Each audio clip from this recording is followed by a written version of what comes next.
¿Qué tal, amigos? Muy buenas noches, bienvenidos una semana más a 7 Televisión y a la red de televisiones de 7 en todo nuestro territorio nacional, en Andalucía, y también, evidentemente, a todos los que nos ven a través de nuestra página web, a través de 7TV, y que están suscritos a nuestros canales y que están suscritos también a nuestra propia web para disfrutar de su contenido y de sus programas. Hoy un programa, el de 7 Televisión Andalucía Paranormal, en el cual vamos a tener pues un contenido que les va a gustar, porque volvemos al mundo de la investigación paranormal, llevándoles a un lugar que les va a poner los pelos de punta, se los garantizo, y que voy a dejar que lo descubran. Posteriormente vamos a hablar de una película, Holocausto Caníbal. Holocausto Caníbal que en su día causó conmoción y que hoy, en la actualidad, bueno, pues no deja de ser uno de esos referentes que tenemos y que no sabemos si fue una película real o si realmente fue simplemente ficción cinematográfica. De ello también le vamos a hablar. Del misterio de los geoglifos, que también es importante. Les vamos a hablar de fotografías extrañas y de libros. Es el contenido de este programa de hoy, de Andalucía Paranormal, que comienza en este momento. Y también les quería yo hacer una pequeña reflexión sobre todo lo que es la aplicación de la inteligencia artificial en nuestro mundo, en este mundo que nos ve y que crecemos por día, y que, bueno, pues en la actualidad saben que hay muchas aplicaciones que te venden sus excelencias. Oye, es que con esta aplicación te puede escribir un artículo el ordenador solo, y con aquella aplicación te crea un vídeo solo, y también te hace fotos y te puede crear un asistente virtual. Tengo que decirle que de momento no es así. Que dentro de un par de años o incluso un poquito antes puede que estemos a un nivel bastante considerable y muy cercano, pero que en la actualidad, y créanme que sé de lo que hablo, en la actualidad uno no le puede poner al ordenador: escríbeme un artículo de 2000 palabras que hable de las ferias en Andalucía, y ¡pum!, te lo escribe. Pues no, porque hoy día este tipo de aplicaciones copian muchísimos contenidos, se inspiran en otros muchos contenidos, se equivocan mucho, y exige que haya un redactor, por ejemplo, que esté en lo alto de ese texto cotejando todo y, bueno, pues haciendo que tenga coherencia y que los datos que den evidentemente sean correctos, porque si en periodismo no ofrecemos datos correctos, mal vamos. Hoy día sabemos que no hay un periodista virtual que utilice la inteligencia artificial para escribir, y de momento ni existe ni lo vamos a tener cerca. Se está mejorando mucho, obviamente, pero no es el caso aún. Tampoco le puede usted poner: escríbeme un libro de 60.000 palabras, y es un libro cortito, 60.000 palabras que hable de la Semana Santa en Andalucía. Tampoco le va a escribir un libro que me pueda decir: esto es un bestseller. Ni tampoco le puede decir: escríbeme una novela del tipo de Dan Brown, que sea de fantasmas, que también tenga el estilo de Stephen King, que se recree en Andalucía. Pues tampoco se lo va a hacer. Y si se lo hace, revíselo, porque le pueden acusar de plagio, ¿eh? Créanme que, habiendo trasteado mucho por temas profesional con ese tipo de aplicaciones, estoy muy acostumbrado a verlas, y también evidentemente como parte de mi profesión, en este caso, aparte del periodismo, que es la de saber de todo lo que es ingeniería informática, con lo cual hoy estamos muy lejos. Tampoco le pueden hacer un vídeo o un asistente virtual. Le voy a crear a un José Manuel García Bautista que no tenga que sentarse aquí los domingos, porque vamos a poner a un José Manuel García Bautista virtual y él le va a hablar. No me atrevería yo a hacerlo, ¿eh? No sea que a ese José Manuel García Bautista se le vaya la olla y empiece a decir lo que no es. Igual le digo con las fotografías, igual le digo con todo, ¿no? Hay que tener cuidado. Se venden muchas excelencias. Acuérdense cuando se vendía el metaverso, y al final, bueno, pues el metaverso ha quedado un poco apartado, y lo que ha tomado el relevo del mundo de la informática, porque esto es informática, no nos engañemos, es precisamente la inteligencia artificial. En un tiempo, no les digo que no, en un tiempo no les digo que esto no haya mejorado y que haya asistentes virtuales que le hablen de misterio mejor que cualquiera profesional que se haya dedicado a esto toda la vida, no les digo que no. No les digo que haya incluso escritores virtuales, tampoco. Hoy, a día de hoy, no. Y con eso nos tenemos que quedar, porque como hablaba el otro día con un conocido periodista y presentador de este país, me decía, lo único que nos hace falta es como están las cosas a nivel laboral, que le metas también este tipo de cosas que nos quiten el trabajo, ¿no? No creo que lleguemos a tanto. Era la reflexión y era también esa pequeña editorial para poner las cosas en su sitio. Pasamos a la investigación. ¿Me quieren acompañar? ¿Quieren ir a un sitio encantado? ¿Lo quieren pasar mal? Pues si es así, vengan conmigo, porque nos vamos a una casa encantada. Nos vamos a un lugar encantado y vamos a proceder a andar con los amigos de Activity Ghost, que saben que es el grupo de investigación al que solemos también tener de referencia y con los que solemos investigar mucho.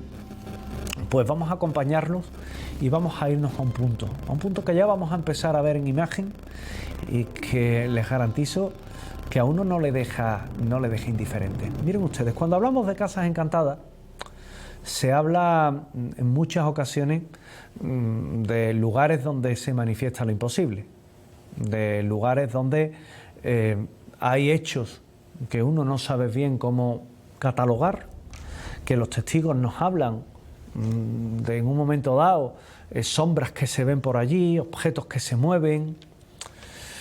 Ha sido muy comentada la intervención en esa urbanización maldita y llegamos ya a ese lugar, llegamos ya a ese punto en el que nos encontramos.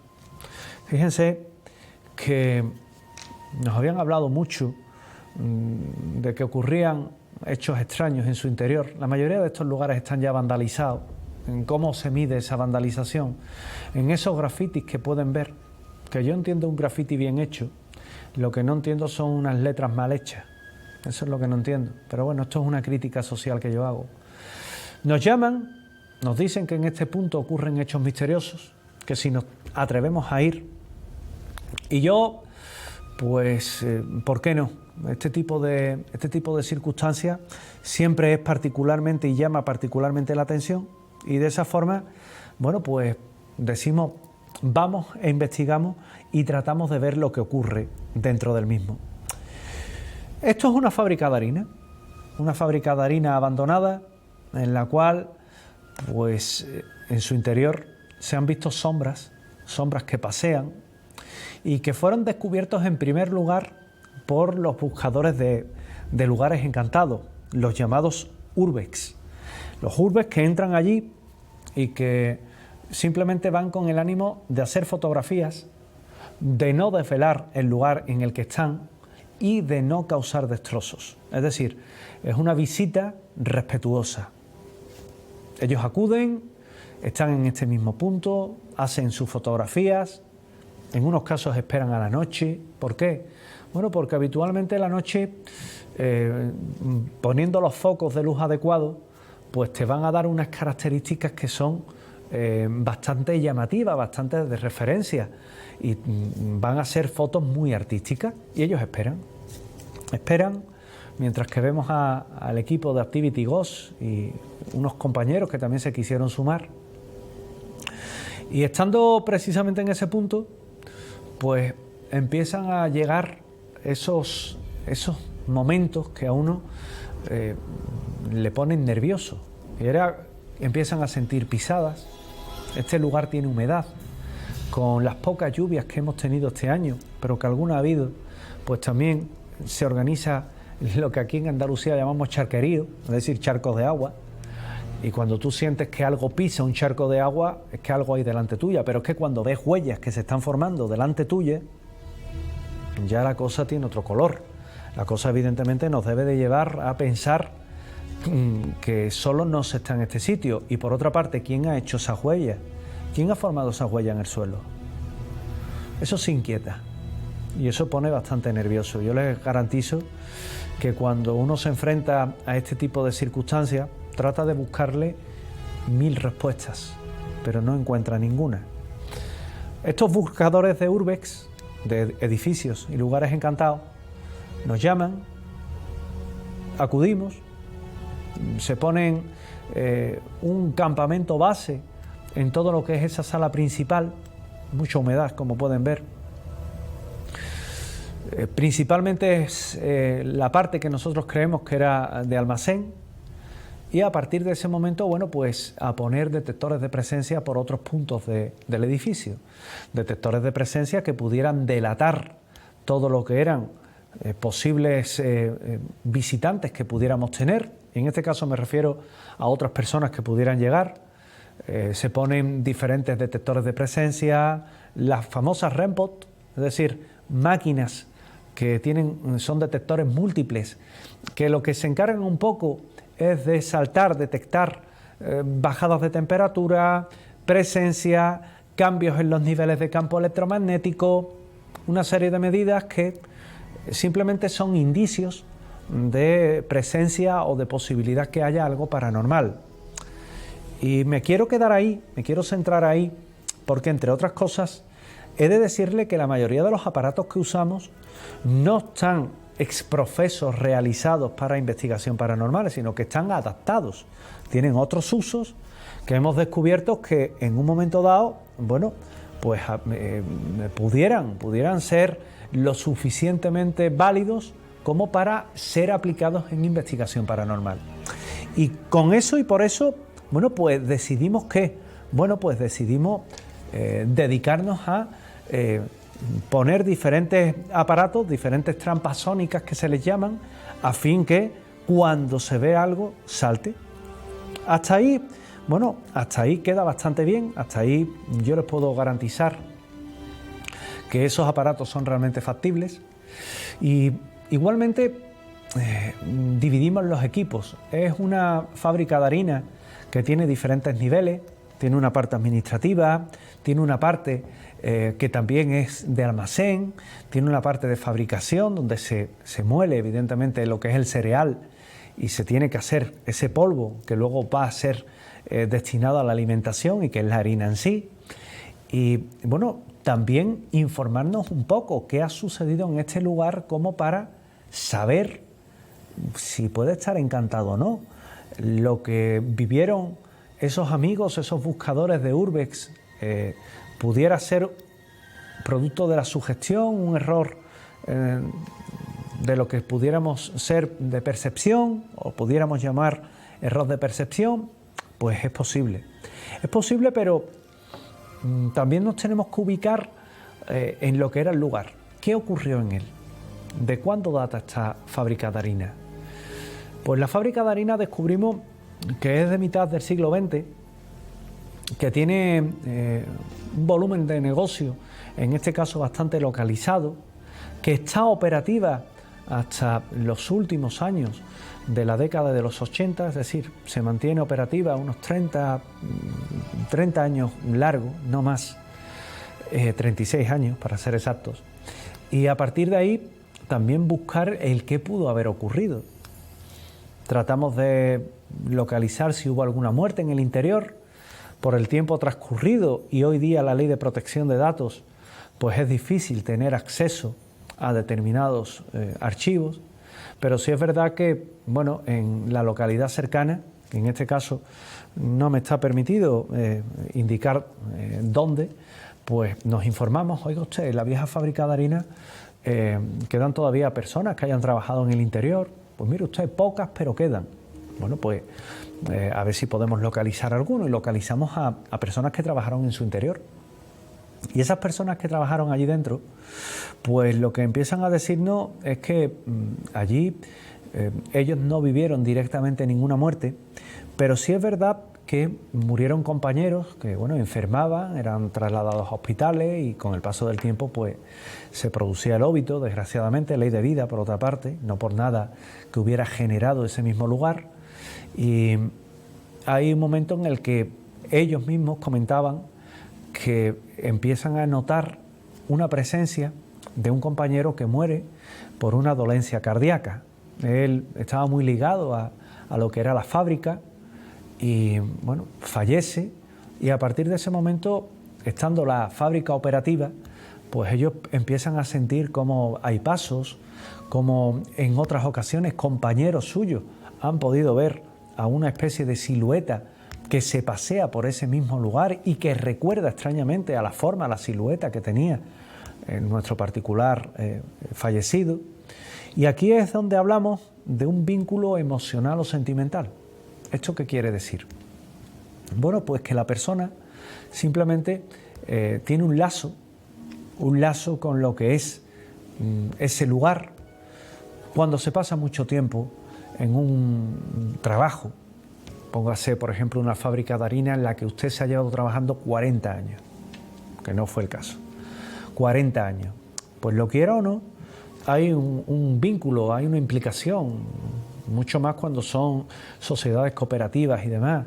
Y entonces, pues esa persona, ese vínculo lo manifiesta, lo pone de relieve, manifestándose en ese mismo punto.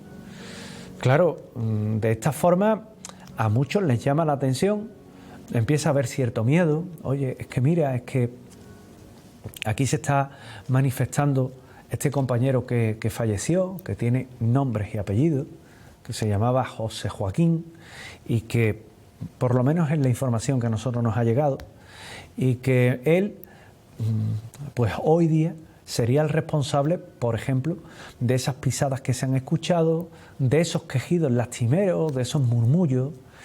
Y ¿por qué no entrar y tratar de demostrar si tiene algo de cierto o no esta historia?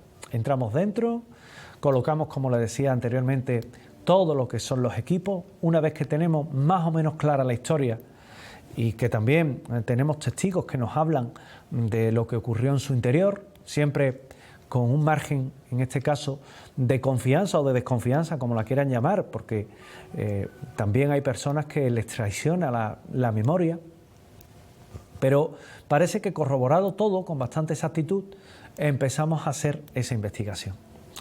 Y comienzan las sorpresas. Muchas veces nos dicen, oye, ¿por qué siempre vais de noche a los sitios? No es que vayamos siempre de noche, también vamos de día. Simplemente que de noche, por ejemplo, hay menos ruido. Esto está en una zona, digamos, más apartada, y en medio del campo, como se suele decir, pues lo que puedes escuchar es el típico sonido nocturno, chicharra, porque hace calor, ese tipo de sonido. Lo que no vas a escuchar, por ejemplo, es el tráfico pasando por una carretera cercana. No vas a escuchar tampoco lo que es otros animales que ponen de manifiesto su presencia. Se hace por comodidad y también porque los audios suelen estar más limpios a nivel de pureza de sonido, no por otra cosa. Mire usted, si pasa un fenómeno paranormal en un lugar, no se espera que sea de noche, pasa a cualquier hora. Y de hecho, nosotros antes de ir a grabar en estas sesiones, y que en este caso siempre van comandadas por el grupo Activity Ghost, pues siempre se va antes y procuramos ir en varias ocasiones para hacer investigaciones y tener una certeza más alta de lo que ocurre o de lo que no ocurre. De ese modo, comenzamos a sentir que 2 detectores de presencias controlados remotamente a través del ordenador registraban variaciones de temperatura muy fuertes, muy notables. Es decir, bajadas de temperatura en un caso de 12 grados, en otro caso de 8 grados. Eso a nosotros nos dice que puede ser un fenómeno de termogénesis, y debido a ello, bueno, pues nos dirigimos al lugar. Y en el lugar lo que pueden ver es simplemente una sala vacía, donde aparentemente no hay nada. Hay pisadas en el suelo, pisadas que no hemos ocasionado nosotros. Y también lo que hay son esos charcos de agua de esas filtraciones que tiene el techo. Evidentemente el abandono, la dejadez, pues hace también de la suya. De esta manera nos guiamos de ello, decimos, bueno, mira, es sintomático, vamos a ver si tenemos otros registros. Otros registros como por ejemplo, ¿cuáles? Pues un detector de presencia que salta en una zona de escaleras, como si alguien lo hubiera detectado en ese subir las escaleras y ese detector hubiera captado a alguien que no es físico, pero sí es una presencia, pueden llamarlo energética o pueden decir que simplemente las características de esa presencia hacen saltar a ese detector. También es llamativo. Por si acaso sustituimos el detector, quitamos ese, ponemos otro y ese lo desplazamos a otro lugar. Una cuestión de seguridad. Al cabo de la media hora aproximadamente, el detector que ubicamos en sustitución del otro, pues vuelve a saltar. Y nosotros pues, bueno, pues nos quedamos sorprendidos porque decimos aquello de uno puede que esté bajo de pilas, puede que se haya estropeado, pero dos no. Claro, dos no, efectivamente. Bueno, ¿qué hacer? Pues vamos a empezar a poner máquinas. Lo primero que hacemos siempre en una investigación es una sesión de psicofonías. Sesión de psicofonías de toda la vida, como se suele decir. Una grabadora normal, digital, o en este caso de bobina, que yo la suelo usar, yo combino los dos sistemas. Llevo una grabadora digital, llevo una grabadora de bobina o de cassette, como usted lo quiera o tenga a mano, y a partir de ahí empezamos a hacer sesiones. Sesiones que se alargan cada una por espacio de unos 23 minutos. Hacemos 4 sesiones, nos ocupan prácticamente una hora, en diferentes puntos. Luego, evidentemente, todo eso hay que revisarlo. Y luego comenzamos con otras fórmulas de investigación, un poco más modernas. Como por ejemplo, ¿cuáles? Pues nos vamos, por ejemplo, a dedicar a hacer algo tan interesante como sesiones de Spirit Radio y de Spirit Box. Sesiones que son muy interesantes porque, entre otras cosas, bueno, pues lo que nos hacen es que salgan voces que son del todo punto imposibles que se manifiesten y que nos dicen iros de aquí, marchaos, fábrica. Cuando le decimos a través de qué quieres hablar, nos dicen máquina, de la máquina, es decir, a través de la máquina por la que estamos nosotros precisamente interactuando con ellos. La Spirit Box, que saben que es una especie de radio abierta que evidentemente está sujeta a interferencias, pues también interferencias que meten las propias cadenas de radio y que solo un oído entrenado y grabar esas sesiones, porque hay que grabarlas también, pueden delatar que hay algo más, eso es importante.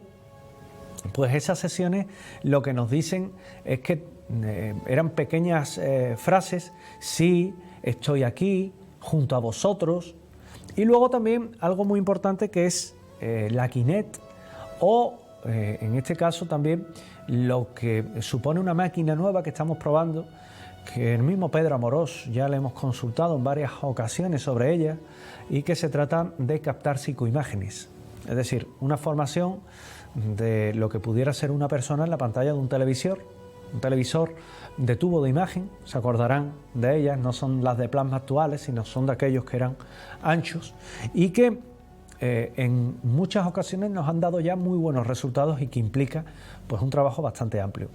En el caso de la fábrica de harina nos encontramos que efectivamente hay y tenemos psicofonías, ahí tienen al propio José Lérida con esa Spirit Radio captando lo que son esas psicofonías que son del todo punto muy llamativas, y también con la Kinect que se captan diferentes formas en puntos donde estamos escuchando pasos y que bueno, pues detectan o dan desde luego la sensación de estar detectando algo justamente ahí donde ven esas pisadas.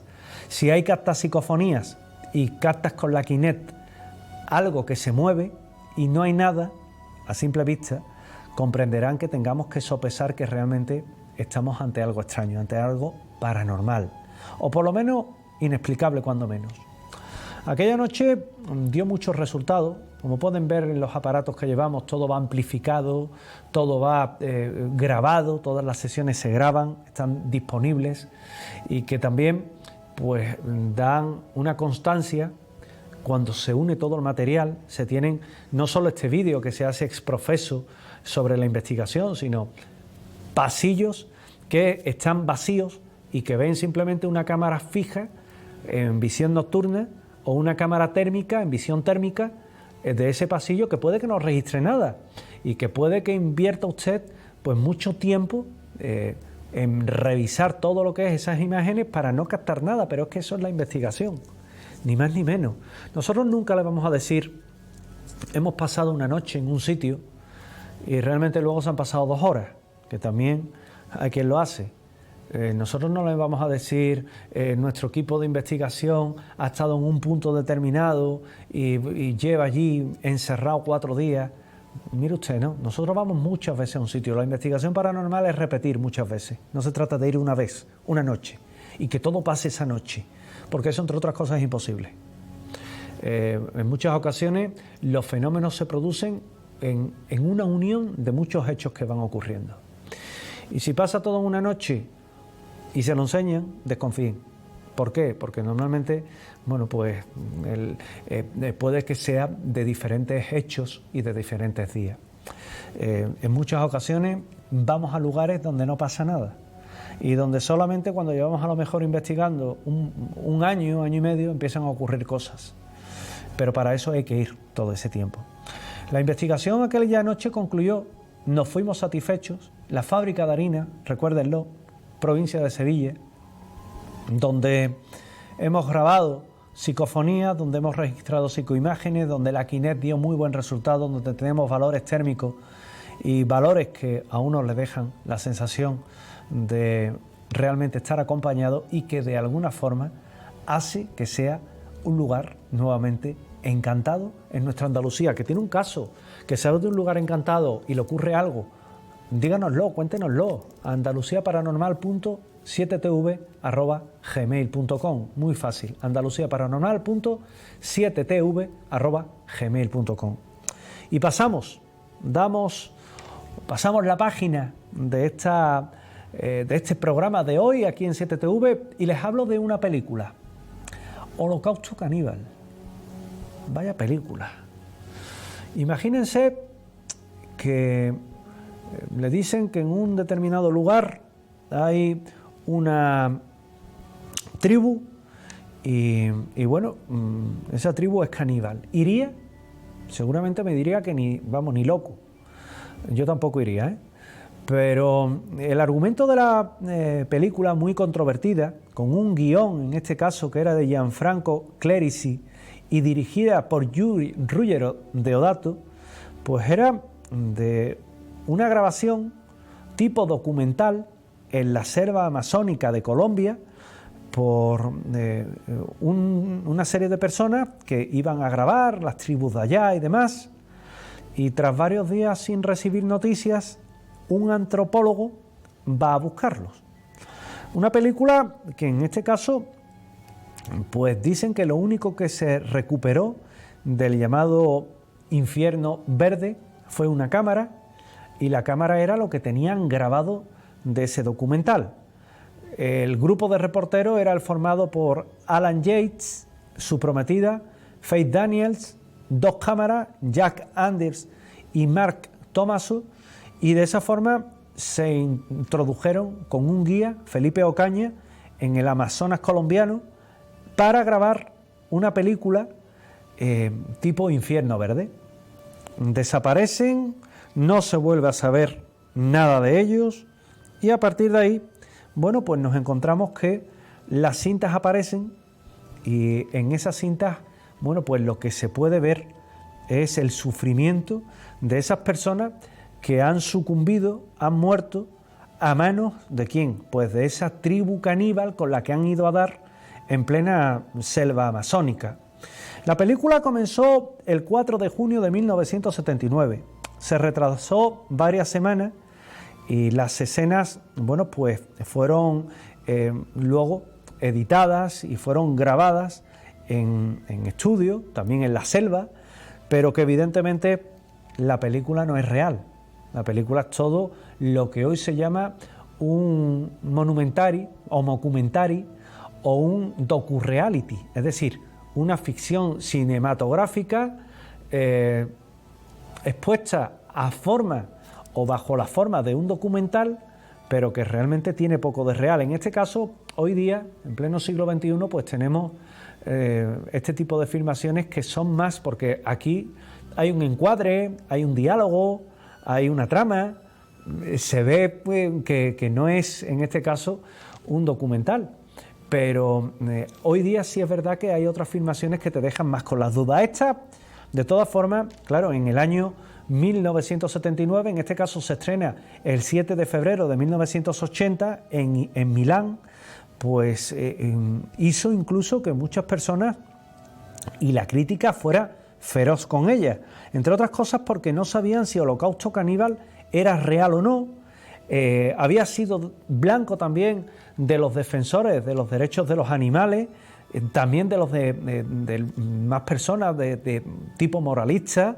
Se decía que incluía e incluye, se lo garantizo, escenas gore, es decir, de mucho contenido de sangre y violencia, violencia sexual, crueldad con los animales, y hizo que Holocausto Caníbal fuera realmente una de las películas más controvertidas de su época. Fíjense que la revista Entertainment Weekly la ubicó dentro del ranking de películas más controvertidas en el número 20. También, se quiso hacer creer que Holocausto Caníbal era una película snuff, es decir, donde los protagonistas eran realmente asesinados. También influyó mucho que el propio Ruggero Deodato pues casi escondió a los protagonistas durante un año hasta que se estrena la película para que no aparecieran por ningún lado y se pensara realmente que es que habían muerto. Claro, la campaña de marketing es brutal, pero también es verdad que para rodarla se asesinó a animales y yo uso el término asesinar animales y lo uso con todas sus consecuencias. Soy defensor de los animales, a mí estas cosas me duelen muchísimo y en la película, por ejemplo, matan a una rata almizclera, a una tortuga la decapitan también y le quitan el caparazón, matan arañas, matan serpientes, un mono lo decapitan, el cerdo que aparece en la película también es asesinado con un fusil, y eso hace que evidentemente los protagonistas que no habían aparecido y a toda la controversia de maltrato animal hacen que fuera una película que incluso llegó a ser censurada. La estructura de la película fue muy innovadora porque se trataba básicamente de grabaciones tipo poco centradas, poco profesionales, pero que sí es verdad que marca un poco, te lo vienen a excusar de forma que, como están viendo ahora en pantalla, no, mire usted, es que eso era precisamente en un ritual que estaban haciendo en la selva y más o menos, bueno, pues tratan de enmascararlo de esa forma, pero con el tiempo se supo que era realmente un docu-reality al estilo de otras películas, como hemos hablado aquí, del experimento San Francisville, del proyecto de la bruja de Blair, y que este Holocausto Caníbal pues haya pasado a la historia. Yo sinceramente no la he visto, no seré quien repita, pero ya les digo, yo lo paso muy mal con todo lo que son películas donde hay maltrato animal, aunque sea ficticio, a mí no me gusta. Y evidentemente estoy de acuerdo con este tipo de denuncias que se hace, pero hoy juzgábamos a una película que estaba entre la duda, entre la conspiración y el terror, como es, sin duda alguna, Holocausto Caníbal. Ahí les dejo con los protagonistas, hacemos una pequeña pausa y a continuación les propongo un viaje a conocer geoglifos en el mundo. No se lo pierdan.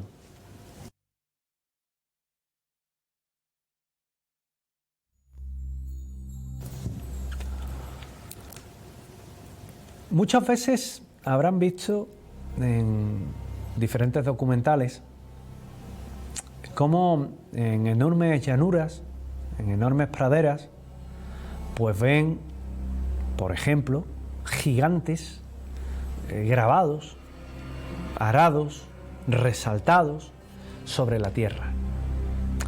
Es lo que nosotros llamamos geoglifos y es lo que también dentro de la arqueología se llaman geoglifos, que son esas formas, esas inmensas figuras que a día de hoy quizás el máximo representante de ellas sea Nazca. Las pistas de Nazca con el mono, el colibrí, y que particularmente llaman muchísimo la atención. ¿Por qué se construyeron? ¿Qué querían decirnos? ¿Acaso eran sus dioses? ¿Acaso era algún tipo de ritual? ¿Qué eran? Fíjense que en pantalla, por ejemplo, tienen al gigante de la campiña inglesa. Ahí lo tienen, con sus brazos extendidos y demás. ¿Pero qué trataban de decirnos? Podemos encontrar caballos, podemos encontrar a ese gigante con ese garrote que está ahí un tanto amenazante, también en Inglaterra, ese famoso caballo que esconde túmulos que son realmente importantes y que, claro, nos lo vamos a encontrar en más puntos del mundo, porque luego nos vamos a Nazca. Fíjense, el cóndor. Habrá una figura más llamativa que el cóndor dentro de las pistas de Nazca y que solo se pueden ver desde un avión. O ese gigante de Atacama que parece un robot y que tiene unas medidas realmente desproporcionadas y que, llevado sobre un plano, fíjense la belleza. Yo lo considero bello, que tienen ver todas esas pistas de Nazca en un mapa, resaltadas, obviamente, o los diferentes geoglifos que hay en el mundo. El gigante de Atacama, ¿qué nos quería decir? ¿Era un robot? ¿Qué era? ¿Era acaso aquello que veían en las estrellas? ¿O simplemente eran sus dioses? ¿Con qué objeto? Hay una hipótesis novedosa que dicen que era una especie de sistema de regadío. Pero un sistema de regadío simplemente de esa forma. ¿Y por qué no hacerlo de otra manera? ¿Por qué no hacerlo simplemente con canales? Que seguramente se aprovecharía mejor el agua que haciendo formas o dibujos. Estoy de acuerdo que es muy artístico, pero resulta cuando menos chocante. Y en este mapa virtual que estamos haciendo hoy, este recorrido, fíjense cómo hemos volado desde Londres a Nazca, desde Nazca a Atacama, fíjense ese gigante, y que nos recuerda a los viracochas. ¿Quién eran los viracochas? Los dioses. ¿Acaso estaban tratando de representar a sus dioses? ¿Acaso esta antigua cultura trataba de hablarnos de los dioses viracochas que vinieron del Atlántico y que les dieron una cultura? ¿Por qué hay una gran cantidad de geoglifos en el mundo, todos separados y todos representan, bueno, pues en unos casos a elementos de la naturaleza, como pudieran ser esas arañas, ese mono, ese colibrí, ese caballo, y otros a personas? Pero cuando no son personas, son seres que tienen una apariencia robótica, de dioses, que nos recuerdan a los viracochas. Erich von Däniken, en su libro, su bestseller, Recuerdos del futuro, decía que eran las pistas de los extraterrestres, de los platillos volantes. Y yo soy muy incrédulo con eso, perdónenme. ¿Ustedes creen que un platillo volante, si existen, un ovni, si existe, que viene desde quién sabe dónde, con una tecnología muy superior a nosotros, le hace falta un helipuerto para aterrizar? Hombre, seamos coherentes. Fíjense en Australia, con ese otro gigante que también nos lo encontramos y que tiene unas proporciones colosales. O en Kazajistán, que también se van a encontrar con lo que son geoglifos. Y todos con una particularidad. Era como si fuera un canto a la naturaleza, un canto al ser humano. Estoy con investigadores que dicen que también pudiera ser una forma de marcar un territorio. Este territorio es nuestro y prueba de ello vamos a dejar grabado una inmensa figura que se vea desde lejos, para dejar claro al que venga que está en nuestro territorio. ¿Tiene sentido? Tiene sentido, mucho. Hacerlo tan grande para que se vea o desde el cielo o desde muy lejos, como puede ser el caso. En el caso de las líneas de Nazca, créanme que es comprometido, porque en muchas ocasiones es que no se ha llegado incluso a saber, a decir para qué era su utilidad real. como les comentaba, esa forma de tratar de decir que eran para sistemas de regadío, pero para sistemas de regadío, ¿por qué? Una figura que tiene más de 20 metros de altura o 30 metros de longitud, más que de altura, 50 de ancho, o figuras que tienen casi 200 metros y que a uno lo dejan realmente impresionado. Pero es que nos vamos a Oriente Medio y nos encontramos también en Oriente Medio a este tipo de hechos. Es decir, en Siria, en Arabia Saudita, nos vamos a encontrar miles de antiguos de esos geoglifos construidos en piedra y que se extienden por todas las llanuras de determinados desiertos y que nos recuerdan extrañamente a lo que son las líneas de Nazca en Perú. O también pueden representar estrellas que se dice que pudieran ser partes de cometas. Es decir, veían un cometa y decían, oye, pues mira, este cometa vamos a recrearlo, ¿no? Entonces ya no sería algo de regadío, sería más que un sistema de irrigación. Lo que sería realmente, ¿qué es? Pues yo se los voy a decir, sería como una forma de rendir tributo a lo que veían en el cielo, ¿o no? El geoglifo Wari, que también nos podemos encontrar y que, fíjense, está en Arequipa, también en la zona de Perú, y que son muy desconocidos. Siempre hablamos, este tiene 60 metros de longitud, siempre hablamos de Nazca como el sumum, porque lo es además, el sumum de los geoglifos. Pero ¿y el de Wari? ¿Y el caballo que están viendo en pantalla? ¿A qué viene? ¿Por qué? ¿Quién lo construyó? Sí es cierto que cerca hay una serie de túmulos. ¿Tienen que ver con un recorrido ritual? Pues es posible. Incluso nos lo encontramos, por ejemplo, en Rusia. En Rusia también, en los Urales, en las montañas Urales, que gran parte del año están nevadas, pues se encuentran con uno de los ejemplos más antiguos y también terrestres que se remontan a los 6.000 años atrás, y que ahí lo que nos vamos a encontrar es un alce que mide 275 metros en Rusia, en los Urales, y está ahí, se puede comprobar. Y que ahí se han hallado herramientas, se han hallado piedras, se han hallado otros trabajos posteriores de entre 3 y 4.000 años. Y todo eso ha quedado reflejado precisamente sobre el terreno, y los participantes muchas veces lo dicen, ¿no? Que quizás cuando hacen una cooperación para saber y una participación para saber de qué vino, pues simplemente siempre lo achacan a un carácter ritual. Claro, pero se preguntarán, estamos viendo una gran cantidad de estos geoglifos, pero ¿a dónde nos lleva todo esto? Porque también nos encontramos, por ejemplo, con el candelabro de Paracas, que solo puede ser visto desde el mar, o las líneas de Sajama. ¿Han escuchado hablar de las líneas de Sajama? Posiblemente no, ¿verdad? Están en Bolivia y también son geoglifos.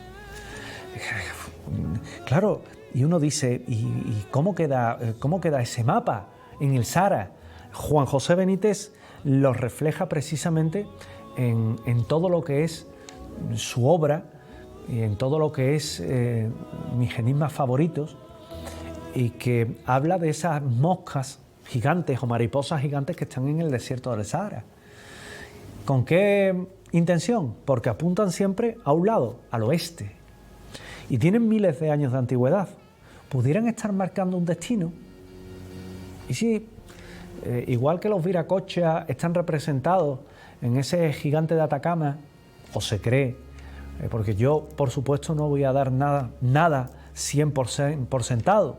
Es más, siempre doy un margen. ¿Y si estuvieran marcando a una cultura que viniera de un punto indeterminado del Atlántico? Claro, eso ya nos recuerda que a la Atlántida, o un viejo continente. Pero hoy día sabemos que no hubo plataformas de tierras cerca de lo que es todo ese punto que es el Atlántico, ni el Atlántico Norte. Simplemente tenemos Madeira, tenemos las Azores, tenemos las Canarias, y hay una distancia bastante evidente. Oye, y un deshielo, en una época si hubiera habido una glaciación y el nivel del agua, en vez de estar tan alto, hubiera bajado y hubiera una lengua de tierra mayor, no daba para un gran continente ahí en medio. Pero sin embargo los viracochas están ahí. El saber de determinadas culturas también están ahí. ¿Qué decían los antiguos pueblos precolombinos de los viracochas? Que eran los dioses que llegaron y que prometieron volver. Y que eran barbados, ellos eran barbilampiños. Sin embargo, estos tenían barba, tenían corazas. Y no hay constancia de que hubieran llegado los europeos antes que Cristóbal Colón, constancia oficial, a lo que era América. Hoy los geoglifos siguen siendo un misterio enorme. Cuando se está en Nazca, yo hablaba con Tico Medina, tuve la suerte de trabajar con Tico Medina durante 2 años en un programa que se llamaba De Sur a Sur, que se emitía también para toda Latinoamérica, de radio. Y el bueno de Tico Medina a mí me decía en muchas ocasiones que cuando él estuvo allí, yo he tenido también la suerte de estar allí, pues uno se da cuenta de la grandeza del sitio. Y los geoglifos no creo que estén hechos para ver a los extraterrestres o que aterricen los extraterrestres, ni mucho menos. Tuvieron que tener otra utilidad. De todas formas, si quieren saber un poco más de eso, hay un libro que les recomiendo hoy, que se llama Alien Ancestrales, que es de la editorial Luciérnaga y que está escrito por Josep Guijarro, un investigador increíble, un periodista increíble, un magnífico fotógrafo, analistas de fotografía, pero de verdad, que hay muchos analistas que se ponen la medalla de analizar fotografías y realmente no la analizan. Josep Guijarro analiza la fotografía. Josep Guijarro ha escrito un libro que se llama Alien Ancestrales, en el que trata todo esto y que les garantizo que es un magnífico profesional y un magnífico libro. Vamos a la última parte de este apartado de hoy, de este programa de hoy de Andalucía Paranormal en 7 Televisión, para hablar de fotografías extrañas, porque las fotografías extrañas a mí me resultan pues llamativas cuando menos. Hoy vamos a comenzar por una primera que vamos a poner en pantalla ya para que la puedan apreciar. Son todas fotografías con misterio, fotografías históricas con misterio, y que nos debe llevar a una primera que se graba en una iglesia local, y en esa iglesia local pues aún se le está buscando una explicación. Fíjense que se realiza la misma y en un principio no captan nada, pero con posterioridad se van a encontrar con ¿qué? Pues que hay una forma, una silueta que sí llama la atención, que sí es particularmente llamativa y que hace que pues las personas se queden un tanto extrañadas, un tanto les llama la atención, no saben por qué, deciden tomar aquella fotografía. Esta fotografía está tomada en Norfolk y que pues realmente uno se queda, yo les diría que horrorizado, ¿verdad? Porque hacen esa fotografía, salen fuera, y cuando salen fuera, yo le voy a pedir a Jesús, a nuestro realizador, que la vuelva a echar atrás para ver precisamente a esa mujer. Cuando salen de esa iglesia en Norfolk, ya habían tenido dentro extrañas sensaciones, pero cuando la localizan, localizan la fotografía, pues es una silueta rara, pero tampoco podemos decir que paranormal. Y ella, en este caso, Diana Berthelot, se hace una fotografía en las afueras. Y justamente detrás no había nadie, pero aparece, pues lo que están viendo, una chica que inspiraría, esta es la fotografía que inspira a la película de Ring, y que ahí, por ejemplo, la pueden ver. Dicen que es una dama de blanco. Yo sinceramente no lo sé, pero no me digan que si ustedes hacen esa fotografía y les sale, no se les encoge el corazón. Pasamos a la siguiente. En este caso, en una cristalera, en una vieja casa, se hace también una fotografía. Estaban recreando un poco la casa para venderla. Había sido una casa grande, antiguo hospital, y la cámara lo que capta es una extraña forma es una extraña forma que está precisamente en uno de esos cristales, en una de esas cristaleras, y que, bueno, parece como asomarse y parece como estar saludando precisamente a lo que, o parece asomarse con curiosidad, ¿no? Como diciendo, ¿qué están haciendo esta gente aquí? Pues ahí tienen una segunda fotografía, también fotografía con historia, porque todas estas han sido analizadas concienzudamente por diferentes expertos y no le encuentran una explicación, salvo que en el momento de hacerla hubiera alguien detrás, que no es el caso. Tercera fotografía que vemos y que también nos debe de inquietar, ¿verdad? Porque una foto familiar es una foto en la cual, pues lo que se pueden ver entre los esposos, que están ahí felices, posando, ¿verdad?, con los críos, pues detrás hay una cara que se le ha colado, que no existía, de hecho no tiene razón de ser esa fotografía con esa cara ahí detrás, y que a ellos les pone mucho, les da mucho nerviosismo, porque entre otras cosas les recuerda a un familiar fallecido. La familia al fotografía, en una fotografía que debería de haber sido simplemente conmemorativa, las típicas que se tenían, tengan en cuenta que este tipo de hechos no era común en la época, es decir, hacerte una fotografía como hoy no la hacemos con un móvil no existía. Las fotos que se hacían eran pocas y se guardaban como rompaños, como las tenían nuestros abuelos, nuestros tatarabuelos, nuestros padres, y sin embargo ahí tienen esa cara. Muchos de ustedes han tenido fotografías de este tipo. Escríbanme a andaluciaparanormal.7tv@gmail.com, que yo estaré encantado de analizar estas fotos. La última que vemos hoy, una foto tomada con un teléfono móvil. Está oscura, ¿verdad? Creo que hay algún problema con esa foto. Era una fotografía que estaba grabada con un teléfono móvil y que simplemente lo que se observaba era la figura de un niño y bueno, esa fotografía con ese niño lo que no mostraba era a nadie que pudiera ver en ella. Ahí tienen, se ve a duras penas, ¿verdad? Como les digo, se perfila muy poco, se puede ver lo que son las puertas, en medio una figura, que es la figura de ese niño, y allí no había nadie, y sin embargo ahí lo tienen. Son fotografías extrañas, fotografías dentro de la historia. Vamos a dar paso en breve a un bloque de fotografías vuestras, de los telespectadores de 7 Televisión, en la que vamos a hacer un repaso de ellas y de psicofonías y demás, pero ahora estamos viendo esas fotografías misteriosas con historia que pasaron a la historia y que no tienen explicación. Hasta aquí hemos llegado hoy, este programa de hoy de Andalucía Paranormal. Recuerden que tienen una cita nuestra próxima semana con nosotros en 7 Televisión, en Andalucía Paranormal, que tienen un correo electrónico andaluciaparanormal.7tv@gmail.com, y que en cualquiera de los casos también nos pueden ver en la redifusión y en nuestra página web, una página web a la que se pueden suscribir y gozar de todo el contenido, de todos los programas que tiene esta casa, que son muchos y muy buenos. Yo les dejo, pero no se vayan, quédense con nosotros y sigan acompañándonos. En una semana tienen una cita aquí en Andalucía Paranormal. Entre tanto, sean felices.